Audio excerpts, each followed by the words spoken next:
I thought, well, according to Coach Al, I got a B+, but B+, so room for improvement. Yeah, always with him. But I thought I performed well. You know, she had some tricky things up her sleeve when it comes to her style. She moves in big circles, and she was holding on to me a lot and making it difficult for me, pushing my head down. But we trained for that, and there we go. I feel like I let my hands go, and I followed the game plan pretty well. Yeah, and I mean, we're watching some of the footage now. Did you come out of it relatively unscathed?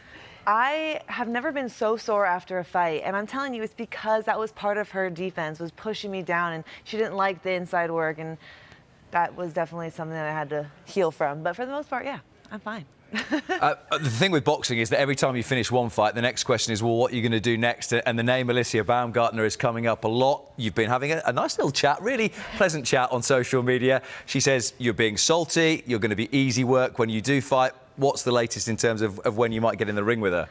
Listen, this is not me being salty. This is me being the greatest champion I can possibly be. I want to take on the other champions and have the biggest fights possible for the fans. You know, before she was champ, I was coming for your guys' girl, Terry Harper, and I wanted that fight to get done. It took a long time. Now Alycia Baumgardner is in her space and has the belt, and so now I'm coming for her. It's really simple as that. I think the fans deserve a big fight, and I hope it doesn't take too long to get it done. Yeah, you've spoken about moving up in weight. Is that something that you think is going to happen, and could that potentially set up a fight with Katie Taylor?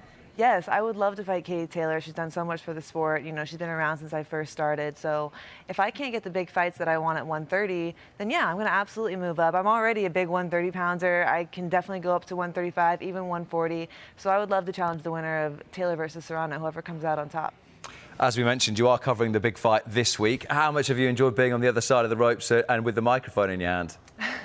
It's fun, you know. I never thought I'd be doing it this early on. I thought maybe, okay, after my boxing career, I'll switch careers a little bit. But I've been doing it a lot lately. It's fun. It's great. I still feel like I'm challenging myself because even though I'm not physically boxing, I'm challenging the mental side, you know, and dissecting these opponents or these fighters and having to come up with the strategy I think that's going to happen and who I think is going to win. So I'm still learning, and it's just a different aspect of the game, but I love it. And of course, Fury White, it's at Wembley Stadium. You've had a bit of experience at Wembley when you arrived. Just for people that haven't seen it, we saw this on your Twitter.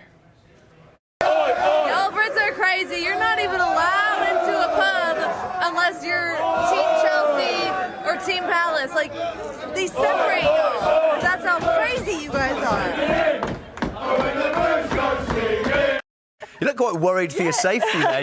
You're a boxer. I think you could probably take most of them out. I just thought, oh my gosh, they have to separate these guys. That's how, like, you guys are such die-hard fans. You guys go so hard for your people. Oh, big time. I learned that when I first got on Twitter and started coming for your guys' other champ, who was a Brit. And so I know you guys go hard for your people. It's no different on the soccer field. And I had to go with Team Chelsea because they let me into their pub. You know, I wanted to have fun and explore Wembley Stadium, and so they let me in. There we go, official Chelsea fan.